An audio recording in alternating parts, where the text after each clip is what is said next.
Hello and welcome. I'm Anton Paul with the Financial Times Group, and thank you for joining us today at our Ukraine panel session, where we'll consider investment opportunities in Ukraine.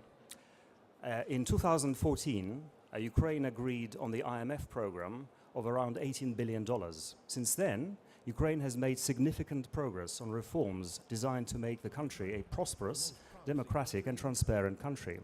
And as a result, Ukraine has achieved macroeconomic stability and returned to economic growth in 2016.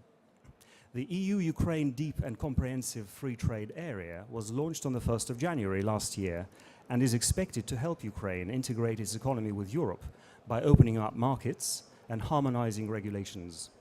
Ukraine equity indices and debt prices were among the best performing in the world last year.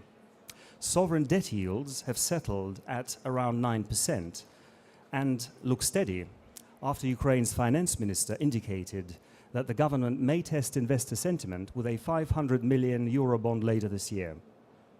On the economic front, the story is generally positive, with big drivers of headline growth were agriculture, which saw a near 30% increase in grain production and a big boost to food exports to the EU.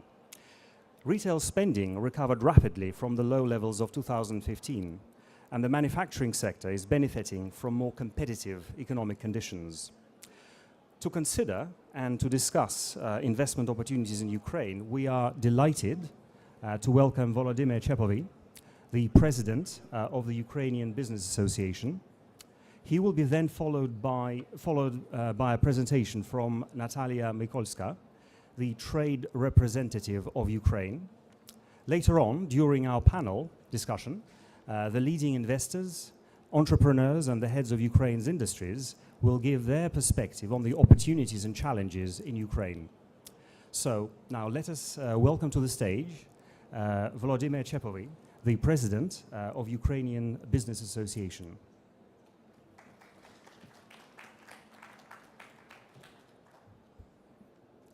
Вітаю всіх гостей.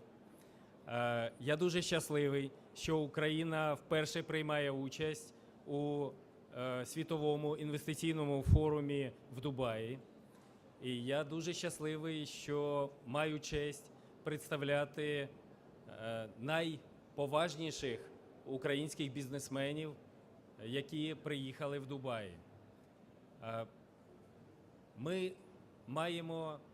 Ми розпочинаємо наш шлях в 4 роки до Експо 2020 для того, щоб навчитися співпрацювати, для того, щоб знайти нових друзів, нових партнерів. І ми сьогодні тільки починаємо перші кроки в цій 4-річній програмі, де кожен рік буде приїжджати українська делегація поважних українських бізнесменів. І кожен рік ми запрошуємо вас, всіх гостей, запрошуємо до нас в Україну на Київський міжнародний економічний форум. І так буде всі 4 роки. Ми будемо знайомитись, ми будемо спілкуватись, ми будемо співпрацювати. Наша мета – разом зробити українське економічне диво і також його представити на Експо 2020.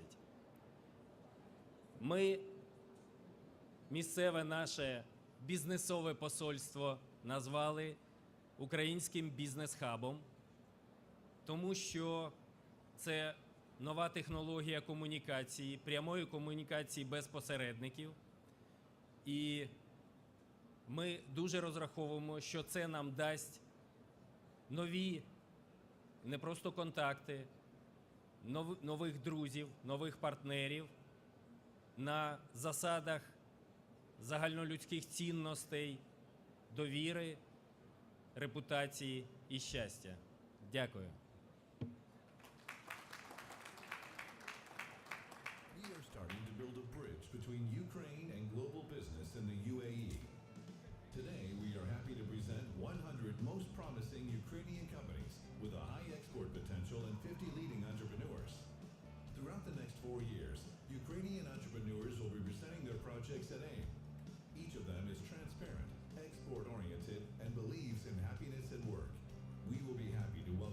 manufacturers from the UAE and all over the world to Kiev International Economic Forum.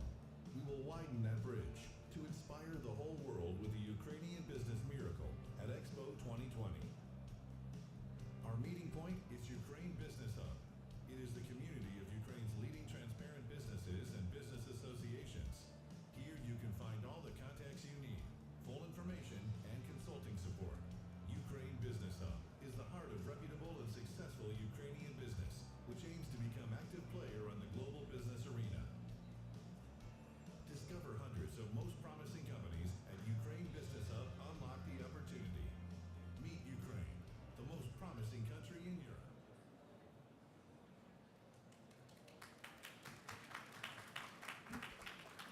We are now pleased to invite to the stage Ukraine's trade representative, Natalia Mikolska, who on the 28th of March announced and presented Ukraine's national export strategy. Please.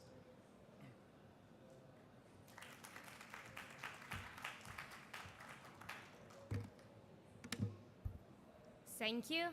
First of all, I'm really delighted to be here and to present to you a absolutely new Ukraine. Today, I would like to talk more about symbols, where we are and where we wanted to go, because our country really is on the way of reaching happiness and success. So let's start our journey. We will talk about symbols.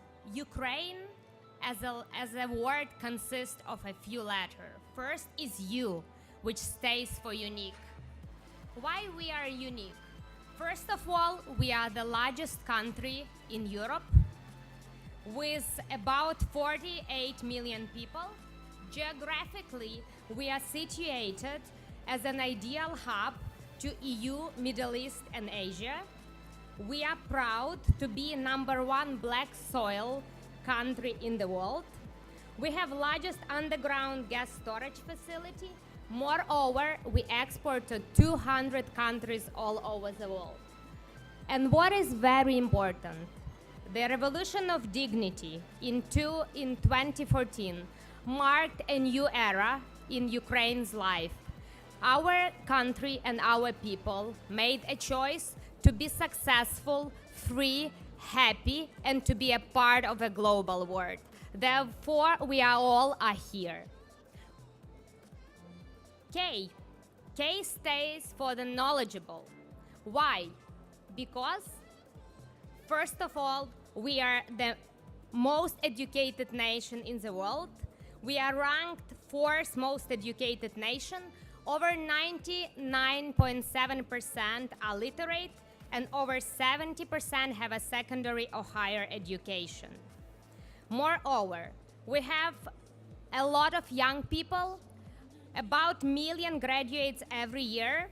Moreover, we have graduates in engineering and IT science, and Ukrainian IT engineering companies are leaders in CE.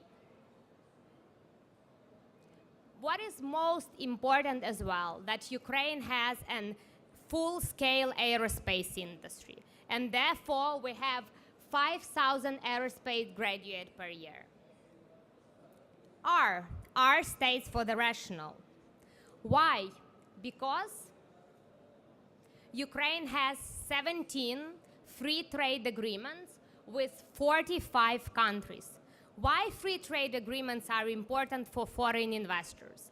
Because while placing their manufacturing facilities or investing in manufacturing facilities in Ukraine, they have duty-free access for 45 destinations. Moreover, they receive access to government procurement as well as trade in services. Why we are proud of our FTA network? Because we have a free trade agreement with one of our biggest neighbor, which is European Union.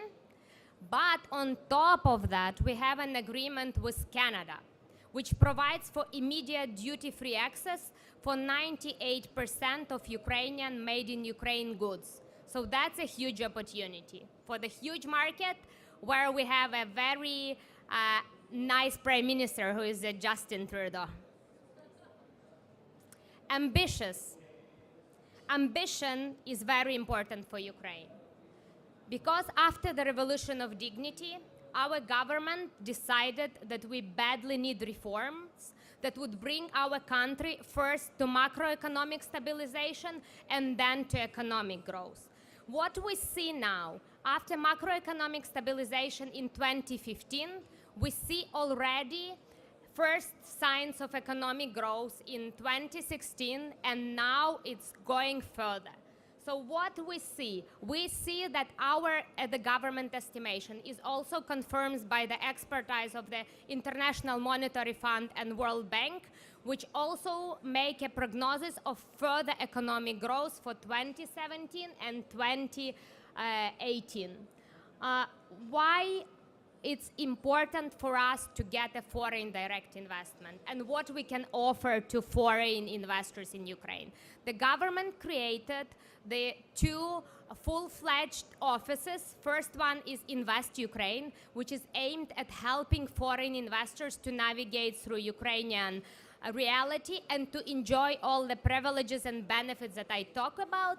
The second office is Export Promotion Office that actually will help the businesses, Ukrainian businesses, which foreign businesses with foreign direct investment are also regarded as Ukrainian businesses, to navigate to the foreign market.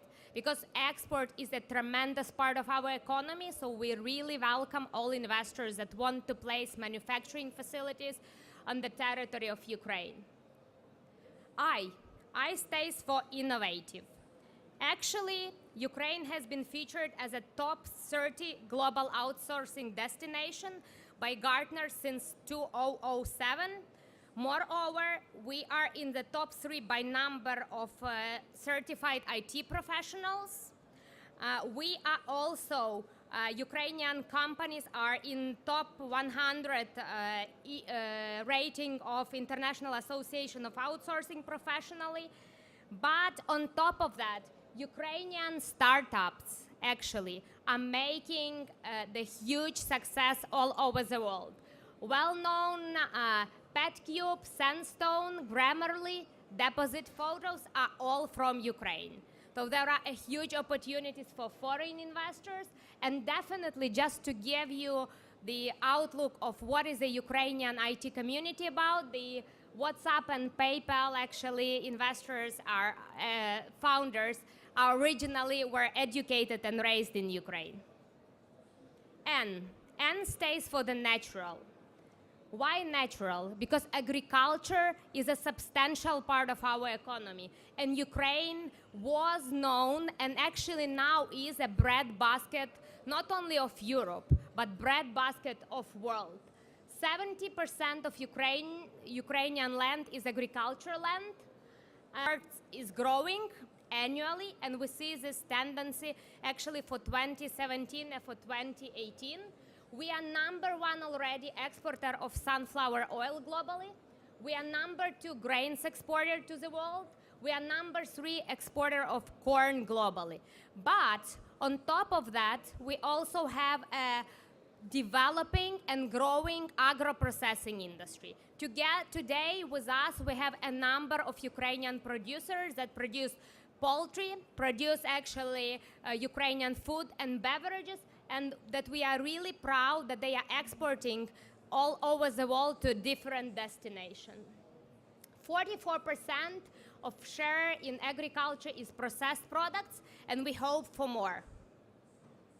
E stays for emotional, and actually it's one of the favorite part of my speech that I really like to talk about. First of all, 7 UNESCO heritage sites are in Ukraine. Ancient city of Taurik-Chersones, Kiev, St. Sophia Cathedral, Lviv, which is my home city, and we have here actually a few companies from this beautiful city. We have also Carpathian region with its wooden churches and others. Moreover, Ukraine is a country with great possibilities. We have seas, we have mountains, we have wonderful nature, and we have authentic culture. We have also ski slopes on top of the seaside and shores. But we are very talented people. We have an MTV award We have 7 Red Dot Awards for furniture design and for architecture, but also Ukrainian designers, fashion designers, are all known all over the world, and we know that a lot of them are being sold in MENA region. And now that is Ukraine, that stands for unique, knowledgeable, rational, ambitious, natural, innovative, and emotional. So I am here to tell you that Ukraine is open for manufacturing, Ukraine is open for free trade, and Ukraine is open for investment. So I invite all of you to follow Ukraine, and not only follow Ukraine, but to invest in Ukraine. Thank you.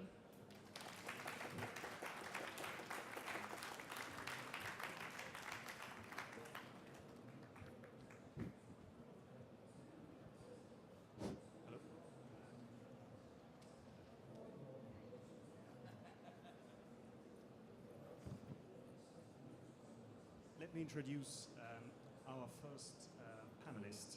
It's Lena Korshani, the founding partner and CEO of Horizon Capital, with offices in Kiev, Chicago, and the firm manages several direct investment funds with projects in Ukraine, Moldova, and Belarus. Horizon has invested $500 million in Ukraine and the near region.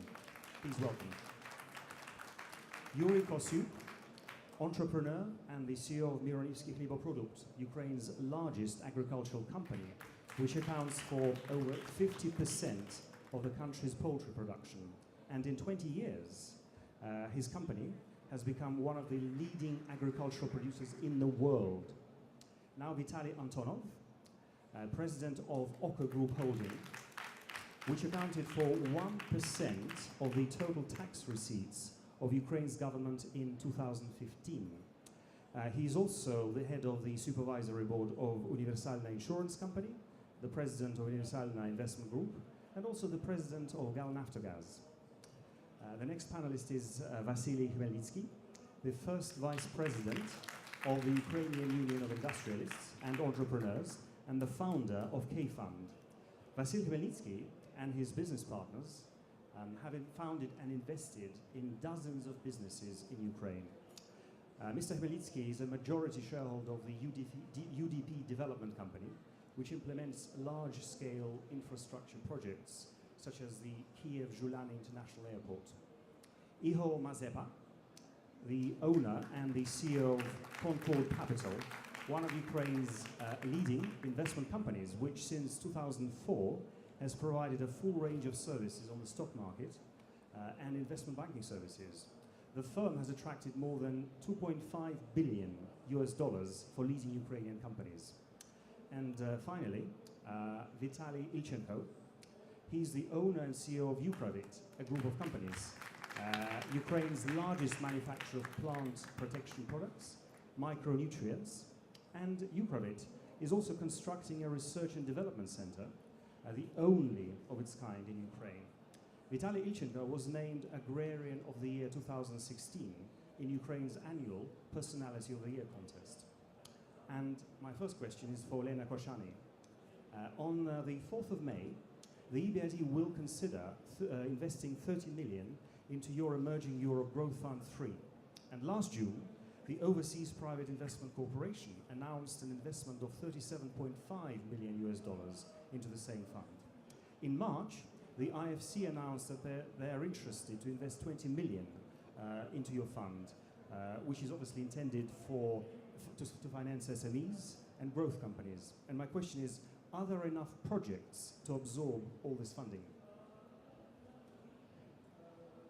Thank you very much, Anton. I hope everyone can hear me. And it seems that Anton knows all my secrets about the commitments that are coming into our new fund. We're launching our new fund, Emerging Europe Growth Fund 3, which is focused on Ukraine. As Anton said, we've already invested $500 million in Ukraine and the near region over the last 12 years. And in terms of projects, I want to start with this, that it's a very interesting question because the perception is very different from the reality on the ground. So the perception is that, you know, how can there be so many projects? What would people invest in? Can you find projects? Can you find investors? And what we're seeing on the ground is very different. We're seeing multiple projects. I mean, we have, at this point, we have 30 projects that we're looking at. We've already closed 2 exciting projects for our new fund. Everybody asks what we are looking at. We look at, for us, we take Ukraine's, let's say, perceived disadvantages and turn them into advantages. So we focus on sectors that are export-oriented. We focus on food and agro, on IT, on light manufacturing, and you know, projects that I think are marquee for the country. So, for example, I know here there's been a lot of talk about the exit of Souq.com to Amazon. That's, you know, the news over the last few days. And we're invested in the #1 e-commerce in Ukraine, which is Amazon of Ukraine, which actually has higher traffic than Souq.com, and nobody would know that. So I think there are a lot of projects. I think that the reality on the ground is very positive, but just as I wouldn't invest in a country I don't know, it's very important to know people on the ground. And I hope that you take the opportunity to meet the panelists, to meet people from Ukraine, because you do need to have partners that you can work with and partners on these projects. One other thing that I'll say, I have the good fortune of being partners with many of the people on the panel. Vasyl Khmelnytsky, we're partners together in one of the leading pharmaceutical companies in Ukraine, exporting to 10 to 20 countries. This is an extremely exciting project, and he's a very reputable and a good partner to have. With Mr. Antonov, we're partners in Universalna, which is one of the leading insurance companies. So just as any other market, you would want to have good partners, we start with that, with trust, with partners, and there's many bankable projects. Thank you. Now a question for Yuri Kosiu. Your firm's 2016 Q4 exports grew by 52.5% to $180 million. And what is your company doing to increase your exports further and to diversify your export markets? And what should the Ukraine's government do to help exporters like you to find new export markets? Ну, я, наверное, на русском буду говорить, что government не делает одного, он не мешает. Он делает одно, он не мешает. И это уже неплохо, потому что прошлые government они еще мешали. И рост у нас действительно происходит из-за того, что он очень сильно плановый, он очень сильно понятный, и мы очень давно подготовились к этому росту. И сегодня вы видите только фиксацию результата. Страна имеет сумасшедший потенциал для экспорта и производства и экспорта аграрной продукции. Мы можем конкурировать с любой страной, с Бразилией, Соединенными Штатами, с продуктами растительного и животноводческого происхождения. Поэтому это, наверное, лучшая реклама. Мы самая эффективная, мы говорим о стране и компании в этой стране, что она самая эффективная и страна самое лучшее место для производства этого продукта. Thank you. The next question is for Mr. Antonov. In the past 2 years, Ukraine's government has introduced many reforms. Do you believe that the conditions for all market players are now more equal than they used to be in the past?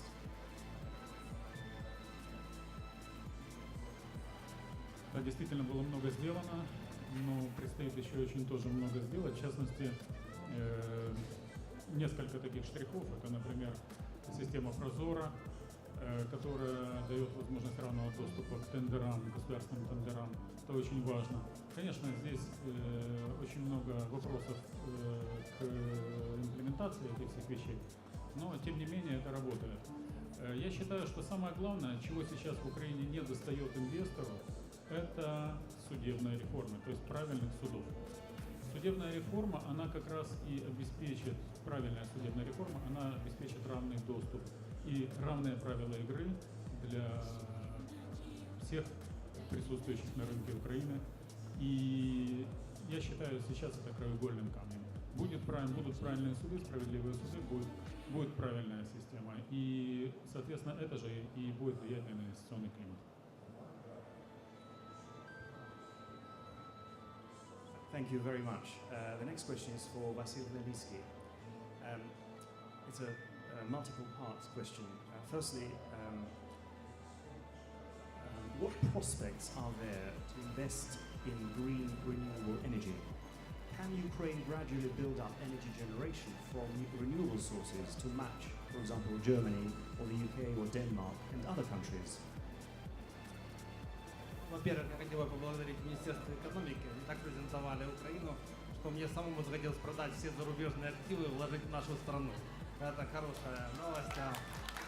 Второе, я еще раз хочу поблагодарить Министерство и, наверное, Кабмин. Они сделали очень хороший закон. Объективно Украина отстает по зеленой энергетике, и Кабинет министров внедрил закон, по которому до 2030 года Кабинет министров обязан выкупить зеленую энергетику у бизнеса.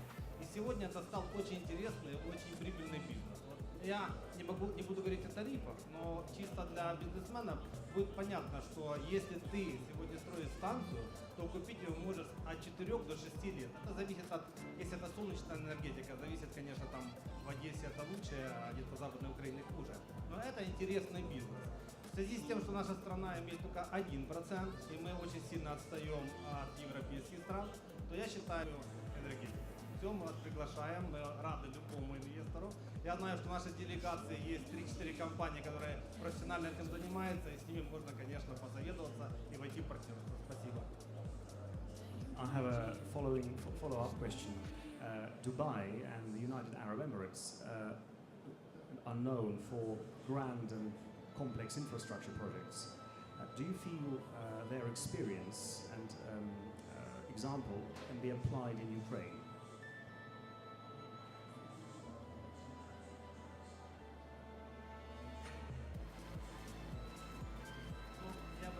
Я смотрел бы не только на инфраструктуру. К сожалению, наша страна немножко отстает по инфраструктуре. И я был в Дубае 20 лет назад и 30, и я вижу, насколько мощно здесь развивается девелопмент. У меня компания за 10 лет построила больше 2 миллионов метров. К сожалению, мы не профессионалы в таких сферах, как мосты, дороги или туннели. И здесь мы можем много научиться.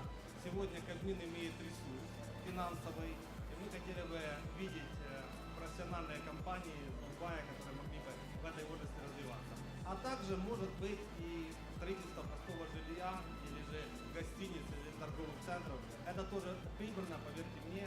Это не супер большой бизнес, но довольно стабильный и довольно эффективный. Thank you. The next question is for Ihor Mazepa. What is your current assessment of Ukraine's banking sector?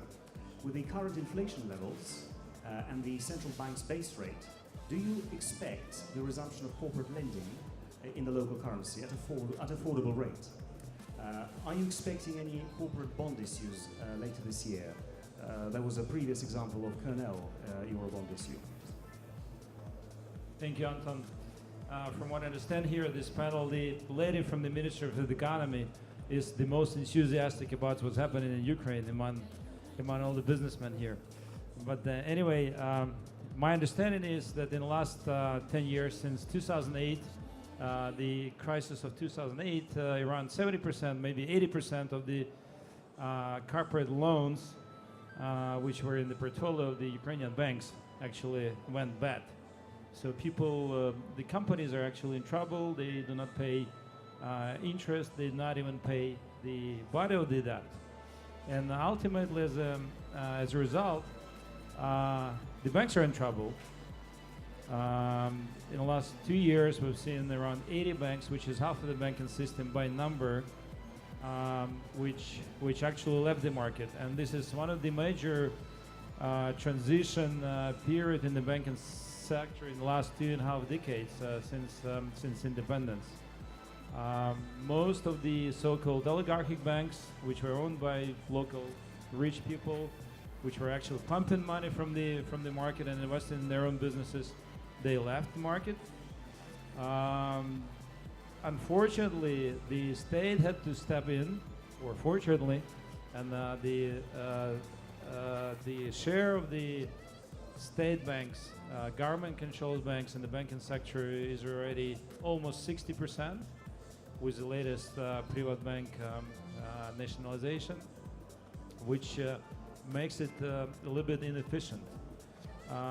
The market is really liquid. There is a lot of hryvnia, local currency available in the market, but the banks just simply afraid to lend it. Well, because coming back, 70% from the past, 70% of the companies from the past are actually having terrible times, even now. Now, at Concord, we have invested to a dozen of companies across the board of different sectors. And what I can tell you, I've seen a tremendous shift in the sort of a mood of the banks to lend it, because again, the interest rates are going down. The banks cannot make money anymore by putting it on the national bank account, by receiving it as an interest payment from the national bank, which is risk-free. So they have to look around, and they have to compete for clients now. And from my experience, I'm invested in healthcare, in IT products, and energy efficiency. The banks are chasing now and competing each other to get the best clients from the market. Of course, this is a very tiny amount of companies available for banking, but still, the progress is still there. Now, when we talk about Eurobond market, usually after any crisis, the sovereign borrower is the first one who to come to the market. Unfortunately, we would not expect any government placement of the Eurobonds this year because a really fragile reform path, which would go really sort of an inefficient discussion with IMF, really tough discussion with IMF, and plus this nationalization of private bank, in which, as a result, most of the Western private investors were actually lost their money, where they got converted into equity, and then equity was acquired by the government. So anyway, this year we had Kernel, which is now becoming a major, it used to be the second after Mr. Kasuk, but now it's becoming a major agri player in Ukraine, who already came up to the market with a pretty decent placement at a really decent, decent rates. Unfortunately, there is no lack of good sentiment towards Ukraine in terms of the sentiment of the creditors, but there is rather a lack of right companies with a good corporate governance who would actually be ready to accept this money. So, and this is the major challenge for the financial market so far. Thank you very much.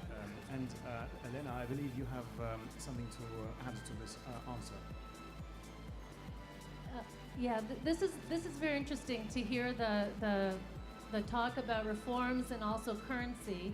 I mean, I'm going to be very maybe contrarian or controversial here. I mean, our investors are U.S. pension funds, endowments, European pension funds, endowments. They care about return. So for them, it's not about a soft spot for Ukraine. It's a very hard-nosed, how much of a return am I going to make?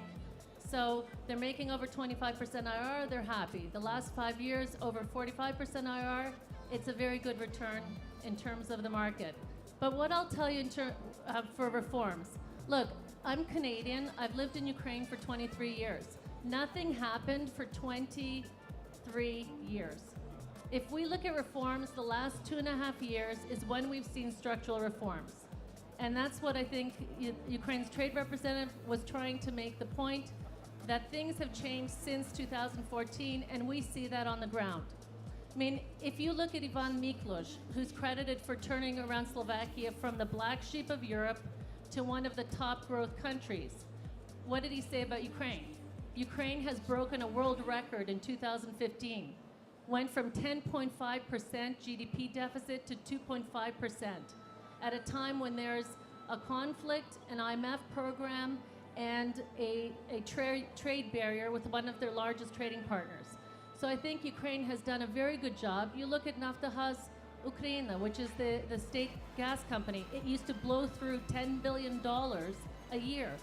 It's $1 billion profit this year. So there's a great deal that has happened in Ukraine. We're terrible about telling the story. You know, there's people who tell the story well in terms of what's happening, but in general, I think we're truly hard on ourselves. In terms of currency risk, you know, when I talk to investors, they care only about two things: political risk and currency risk. Currency risk. I mean, obviously, Ukraine's currency has taken a beating, 70% devaluation over the last 2 years. At the same time, investors look at this as an opportunity. We border 4 EU countries, and in terms of our quality of human labor, capital in the country, and also our cost effectiveness and our cost efficiency, it's unbeatable. So that's why investors are looking at light manufacturing. They're looking at IT. They're looking at those kinds of areas where you can leverage the human capital and also enter new markets and make export revenue. So the currency risk, if you can manage it, if you don't have a currency mismatch, if you're not taking, you know, foreign currency denominated loans and selling into the domestic market, if you're doing smart things like exporting. I mean, the companies who invest in 70 to 100% of their revenue is export revenue. Why is Mr. Kosuk making so much money? He's dominating Ukraine, and he's unbeatable when it comes to export markets. He is entering them at a rapid rate, and he's doing it in a smart way, opening up an office in Netherlands, opening up processing facilities that give him a foothold outside of Ukraine and an ability to access new markets. So if you take Ukraine's disadvantages and make them into advantages, you really have an unbeatable combination. Thank you for this passionate support of Ukraine. The next question is for Vitaly Ilchenko, and it's a multiple question. What challenges have you faced in exporting to Moldova and Georgia? And are you trying to find new export markets in the countries of the CIS region in the near to medium term future? Also, with the deep and comprehensive free trade area now in force, are you confident that your companies will withstand competition from European competitors?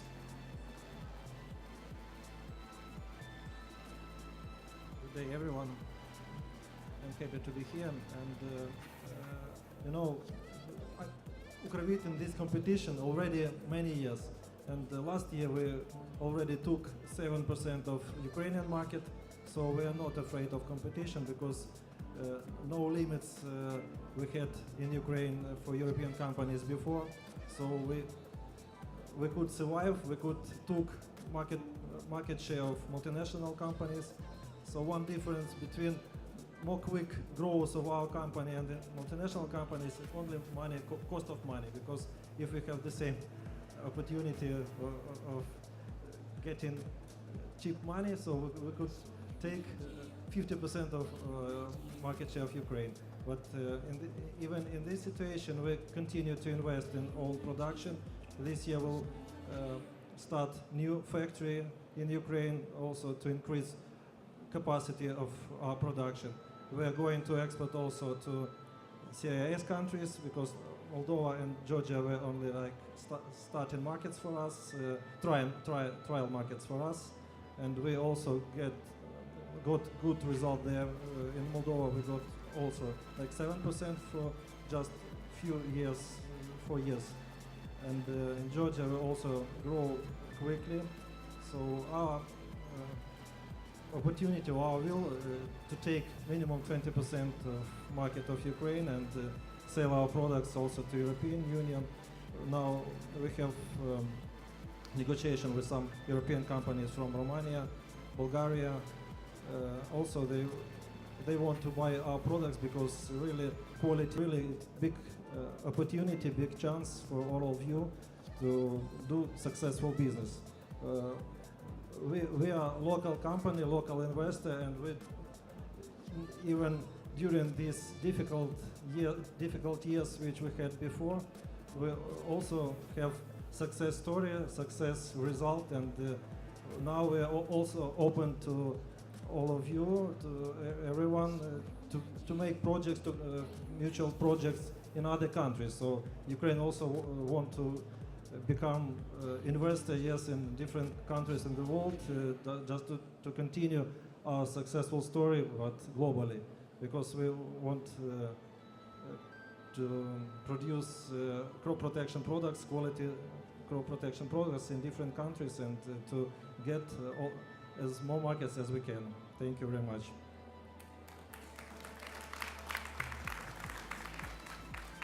Thank you. And the next question is for Vasil Hmelnitsky and also for Yuri Kosyuk. I think it's relevant for both. What would make an investor want to reinvest in Ukraine? You mentioned earlier that after the presentation of the minister, he wants to reinvest more in Ukraine. So what would make an investor want to reinvest in Ukraine? What conditions have to be there? Rules, regulations, access to capital, predictability, for an investor to want to reinvest in this country? What returns does an investor want to have, I guess, from their investment? Do you feel it's something short-term, long-term? This is what I'm trying to ask you. Прежде всего, мы очень часто слышим такие вещи, что в кабинете министра особенно, что вот мы создадим условия для иностранного инвестора. Я хотел бы начать с того, что надо создать условия для украинского инвестора. Очень важно, чтобы украинский бизнес, маленький, средний или большой, был успешный. Как иностранцы определяют, будут ли они инвестировать или нет. Они смотрят, кто успешный в этом сегменте. Вот если маленький, средний бизнес в этом сегменте успешный, они тоже начинают рассматривать эту тенденцию, потом ищут какого-то партнера и потом потихонечку заходят, инвестируют деньги. Поэтому прежде всего мы должны обратить внимание на внутреннего бизнесмена, на маленький, средний бизнес. И здесь, конечно, если Кабмин создаст определенные условия, а что имеют определенные условия? Это кредитная ставка, потому что когда мы говорим о свободном рынке все время, то мы должны понимать, что свободный рынок – это одинаковые условия. В Европе ставка 2%, и у нас ставка 2%, это одинаковые условия. А если у нас, к сожалению, ставка сегодня, Банк реконструкции и развития на льготных условиях может выдать по 10%, так мы в среде не конкурентоспособны. Поэтому мое мнение, поддержание украинского маленького среднего бизнеса – это есть первый шаг для привлечения больших западных инвестиций. The follow-up question for Yuri Kosyuk. So what do you think? What kind of rules there should be?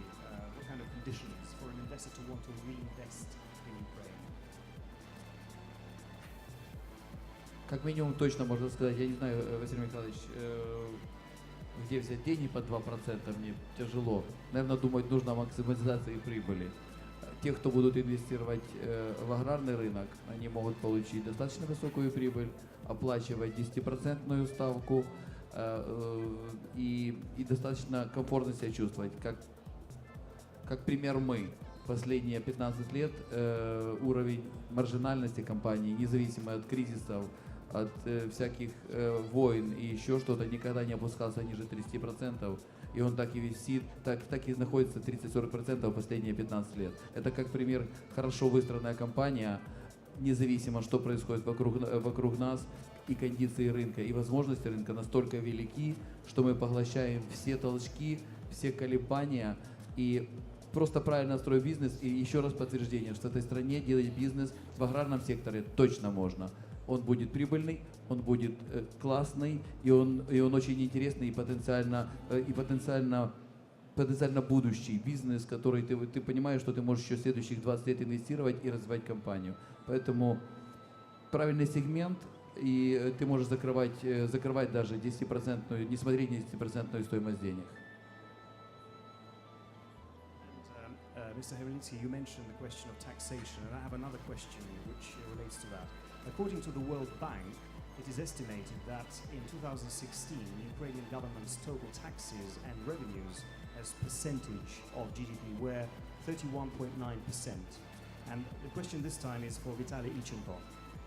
Do you believe that there is any scope for the government to reduce the tax burden, to encourage corporate growth, SME growth, encourage FDI, and encourage consumer spending? This is a really interesting question because now Ukraine budget is not enough just to have enough money, not powerful. But if government will decrease taxes, yes, it will really cause growing of economy and because many companies in Ukraine still continue to do illegal or like we call it gray business, pay small quantity of taxes. Like 50% of company doing that, and really it's bad conditions for white transparent companies. So we are for equal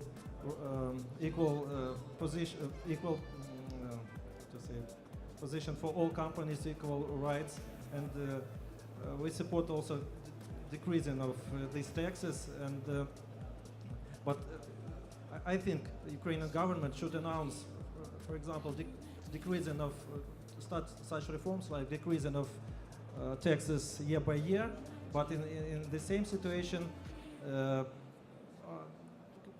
continue dialogue with business to pay taxes and to make more strict conditions, yes, and to close all possibilities for illegal companies not to pay taxes at all. And I think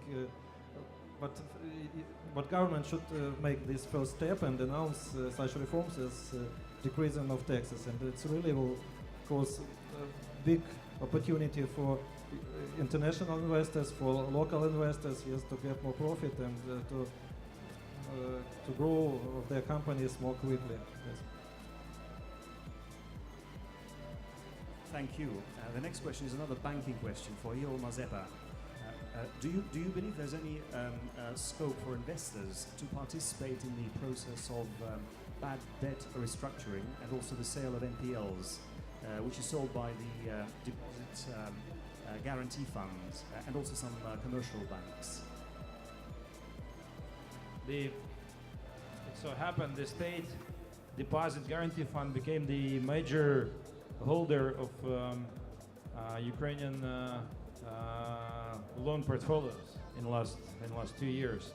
As already spoken, around 1/3 of the banking sector, the banking system went into bad debts. Now, what happened? Only 2%, if I'm wrong, of those assets were sold in the last 2 years. But my understanding is this is explanation.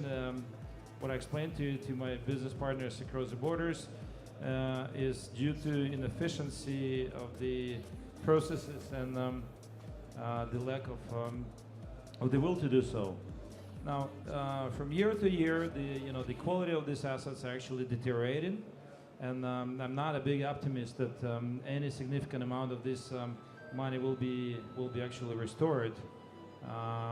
But what is happening, what is interesting, there is a big, due to political tensions and political uncertainties in Ukraine, the Russian banks are actually under stress now, and this is the major source of the deals which are coming out from the market, as not even the loan portfolios, but the whole banks are actually for sale, with a newly announced sale of Russian Sberbank on this market, and I also expect VTB and a number of other Russian banks would actually leave the market, given the way to either more efficient or less vulnerable or politically vulnerable banking players. So I do expect a lot of movement, a lot of activity in this field of economy in the years ahead. And I think it is becoming the major source for business in the banking sector. Thank you. And Elena, the next question is for you. How do you assess that a project is worth investing in? What information do you, or for instance, investor or your clients, what information do they need about Ukraine or a project? There is a lot of, obviously, disinformation, as you can imagine. And how and where do you find intelligence and data about the market that you're interested in? And what are your sources of information? Yes, how do you like them to be delivered?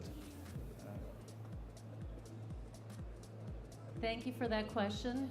So it's easier for us because we're on the ground in Ukraine, and we've been there for over 20 years. So we are an integral part of the business community. We have networks that have been established over decades. And what we look for is two things, very simple. First, we look for visionary entrepreneurs transforming the business landscape of Ukraine. That's very important. We're not looking for Me Too, we're not looking for copycats, we're looking for people with vision who know where they're going and people with whom we can partner with. And that's very important. You have to have values, principles that match your partners. You have to have a common alignment towards a vision where you're going to. So for us, it's about the visionary entrepreneurs, our partner first and foremost before the project. The partner is the critical element. Then in terms of the project, I mean, again, we do top-down analysis. We look at different sectors. We look at different trends. We're an integral part of the community, so we clearly have a sense for what is the trend in the market right now. For any investor looking at Ukraine, I would say you're looking at export-oriented businesses. If I look at the 10, 12 deals I'm going to do over the next 2-3 years, 70% are going to be export-oriented. 70%, which means light manufacturing, food and agro, IT. Why? Because Ukraine has sustainable competitive advantages, and other countries at this point cannot compete. I don't know any country that is on the border of EU with 3 times lower costs than China. How can you compete with that? Or IT, 100,000 software engineers each year. I mean, we are number 3 after US and India. Nobody knows that, but it's true in terms of outsourcing. I mean, it's the strengths that the Ukrainian economy will have in the future are quite immense. So, I mean, we look at this as ground floor. This is Poland in 1989. This is Slovakia in 1998. Yes, there are risks, but if you work with partners on the ground who know what they're doing and who are reputable, if you don't fly in, fly out, and make mistakes that way, and then forever we're going to hear about that investor who flew in, flew out, invested in the wrong partner, invested in the wrong company, and then they're going to say, you know what, you can't invest in Ukraine. So I would urge anyone who's looking at Ukraine, you know, talk to the people in this panel, go to the Ukraine booth. There's a lot of great information. There's people in the audience who are entrepreneurs from Ukraine who have been selected to join the mission, who are reputable, who know what they're talking about. Choose your partner, look at the project, and take time, and I think there's a lot of opportunities. Thank you.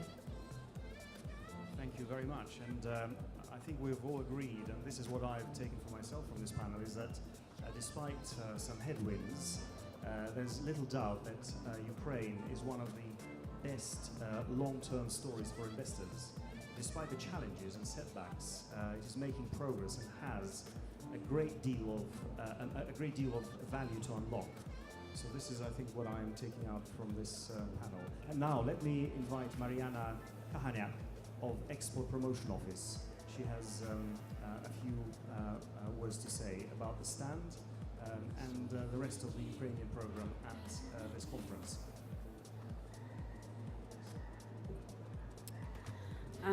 Hello. I would like to invite everyone to join our Ukrainian stand, which is just around the corner. And also, as you hear today, those people represented at the panel, they are very successful businessmen. They had business in Ukraine for, I don't know, over 20 years. They've developed and grown their businesses into brands. And all of those people are actually brands.